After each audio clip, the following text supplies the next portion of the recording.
बातमी आहे नाशिकमधनं। नाशिकचा आदिवासी भाग हा भूकंपाच्या दहशतीमध्ये आहे।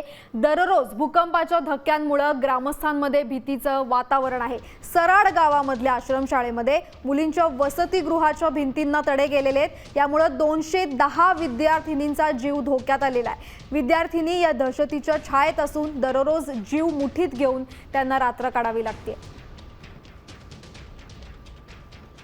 तर इथल्या संपूर्ण परिस्थितीचा आढावा घेतलाय आमचे प्रतिनिधी अभिजित सोनवणे यांनी। पाहूया। नाशिक जिल्ह्यातल्या आदिवासी बहुल तालुक्यांचा पट्टा सध्या प्रचंड दहशतीच्या छायेत आहे। कारण मागच्या 25 जुलैपासून या परिसरामध्ये दररोज भूकंपाचे धक्के जाणवत आहेत आणि परिणामी या सगळ्या भागामध्ये भूकंपाची दहशत पसरलेली बघायला मिळते। ही जी इमारत आपण बघतोय ही विद्यार्थिनींचं वसतिगृह आहे। या वसतिगृहामध्ये साधारणपणे 210 विद्यार्थिनी राहतात।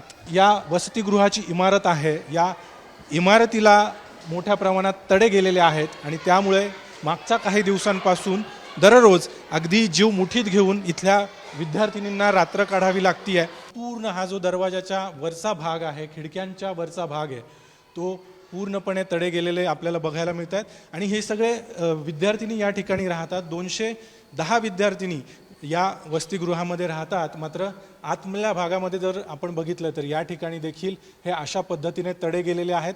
भूकंपाचे धक्के सातत्याने जाणवत आहेत आणि त्यामुळे जर पुन्हा मोठ्या तीव्रतेचा भूकंपाचा धक्का जाणवला तर काय होईल या भीतीने अक्षरशः रात्री देखील या विद्यार्थिनी जागरण करतायत। गावातले ग्रामस्थ देखील याच दहशतीच्या छायेमध्ये आहेत। कॅमेरामन प्रवीण काळबांडेसह अभिजित सोनवणे, साम टीव्ही, सुरड, सुरगाणा। महाराष्ट्रामध्ये मागच्या 24 तासांमध्ये कुठे कुठे भूकंप झालाय हे आपण मॅपच्या माध्यमातून समजून घेणार आहोत।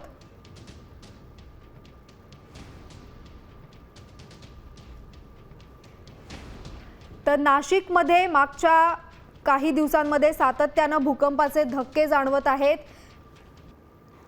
तर नाशिकच्या ग्रामीण भागामध्ये राहुडे इथे भूकंपाचे धक्के जाणवलेले आहेत। तसंच पालघरमध्ये सुद्धा काल 2 भूकंपाचे धक्के जाणवलेले